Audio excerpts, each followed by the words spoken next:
Boa tarde, pessoal. Sejam bem-vindos aqui a mais um vídeo no canal Ferreira News. Não esqueça de deixar o seu like e de se inscrever no nosso canal. Não esqueça também de comentar de onde você está vendo esse vídeo nesse exato momento. Bom, agora vamos para as notícias. Tem horas em que o silêncio diz mais do que 1000 discursos. E hoje, o silêncio em Brasília está ensurdecedor. Porque quando quem sempre esteve protegido começa a demonstrar medo, é sinal de que algo muito grande está se movendo por baixo do tabuleiro. E o que está sendo cochichado nos bastidores, agora, pode mudar completamente o rumo do poder no Brasil.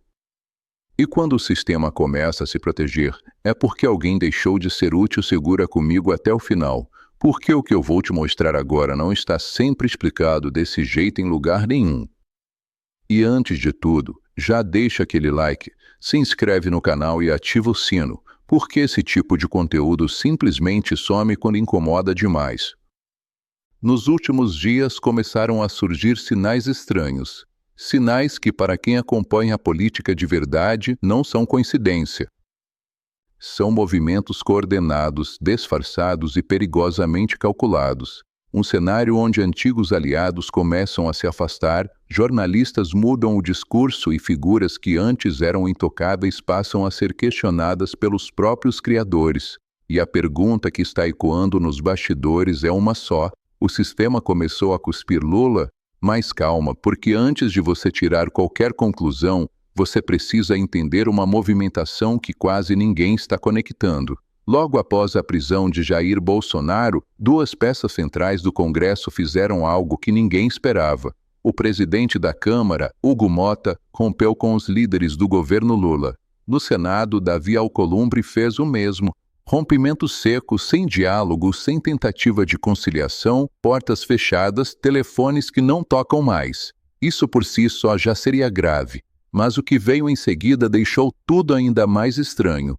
Porque, de repente, a própria imprensa, que sempre defendeu o Supremo, começou a demonstrar medo. E não foi medo pequeno, não. Foi desespero explícito.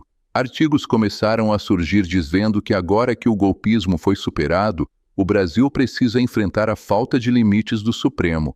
Traduzindo, agora que Bolsonaro estaria fora do jogo, na teoria, o canhão do sistema começa a preocupar até quem ajudava a carregar a munição.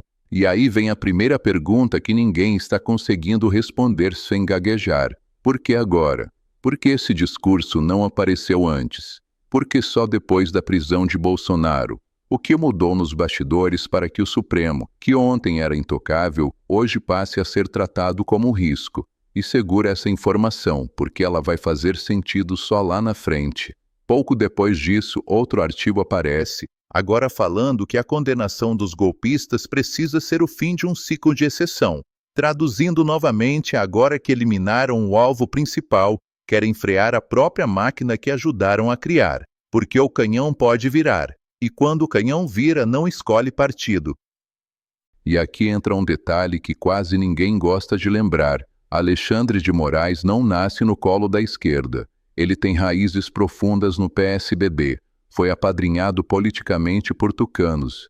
Transitava livremente entre figuras como Temer, Aécio, Dória, Alckmin. Sempre esteve no centro do sistema, nunca em apenas um lado. E isso explica muita coisa, porque agora surge uma notícia que cai como uma bomba silenciosa. Alexandre de Moraes passa a apoiar Alcolumbre contra a vontade direta de Lula dentro do Senado. E de repente, segundo a própria imprensa, Lula começa a demonstrar preocupação com o isolamento de Moraes dentro do Supremo. Isolamento, ponto. Essa palavra é perigosa na política. Quem fica isolado vira peça descartável.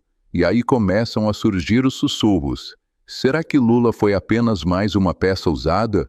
Mas segura isso, porque o próximo movimento é ainda mais revelador. No Congresso, o debate sobre anistia começa a ganhar corpo. De um lado, pressão popular. Do outro, a articulação do centrão. Mas não pela anistia ampla, geral e irrestrita que o povo quer. Não, o centrão trabalha por uma anistia calculada. Uma anistia que liberte os presos do 8 de janeiro, mas mantenha Bolsonaro fora do jogo político. E aqui entra o nome que quase ninguém está ligando a esse enredo da forma correta: Paulinho da Força. Paulinho assume papel central no PL da dosimetria. Foi colocado lá por Hugo Mota. E, curiosamente ou não, é um aliado histórico de Alexandre de Moraes. E ele mesmo afirma que a prisão de Bolsonaro pode facilitar o avanço desse projeto. Produzindo tudo de forma direta, o plano que corre nos corredores é libertar parte dos envolvidos, aliviar a situação jurídica, mas retirar Bolsonaro definitivamente da disputa política. E por quê? Porque Bolsonaro é o único nome que ainda mobiliza milhões de brasileiros fora do controle direto do sistema. E aí entra a parte mais pesada de tudo isso. Nos bastidores cresce a especulação de que existe um candidato do sistema sendo preparado. Um nome que teria apoio institucional, apoio do Centrão, apoio silencioso de setores do judiciário e que, segundo esses bastidores, Bolsonaro seria pressionado a apoiar em troca de liberdade ou de um regime domiciliar. Isso não é teoria solta. Isso está sendo falado abertamente em rodas políticas, em gabinetes e em encontros fechados. A pergunta que ninguém quer responder em voz alta é até onde Bolsonaro estaria disposto a ir para recuperar a própria liberdade. E aqui eu faço uma pausa necessária, porque esse ponto muda tudo. Se esse cenário se confirmar, nós não estaríamos diante apenas de uma disputa de poder. Estaríamos diante de uma chantagem política em nível máximo, onde o sistema primeiro esmaga, depois oferece uma saída, desde que você pare de lutar. E agora você entende por que a esquerda começou, de repente, a demonstrar medo do Supremo. Porque a máquina que eles ajudaram a construir há de girar e não parar mais. Hoje o alvo foi Bolsonaro. Amanhã, quem garante? Por isso o desespero. Por isso os artigos mudando de tom. Por isso os rompimentos no Congresso. Por isso a movimentação silenciosa em torno da anistia. Por isso a reconfiguração das alianças. Nada disso é coincidência. O sistema não tem amigos, só tem interesses. E agora eu te pergunto, olhando nos seus olhos, você ainda acha que tudo isso está acontecendo por acaso? Ou será que estamos assistindo ao começo da maior reorganização de poder desde 2016? Será que Bolsonaro será removido do jogo à força ou pela caneta de um acordo silencioso? E o mais grave, será que o próprio Lula já está sendo tratado como descartável dentro do tabuleiro que ele mesmo ajudou a montar? Eu quero saber a sua opinião real sobre isso tudo. Deixa nos comentários. Esse debate precisa acontecer fora do controle da grande mídia. Se inscreva no canal, espalhe esse vídeo, porque quando essas discussões começam a circular demais, alguém sempre tenta apertar o botão do silêncio. Mais tarde eu volto com novas informações, porque esse jogo ainda está longe de acabar. Deus abençoe você, sua família e o nosso Brasil.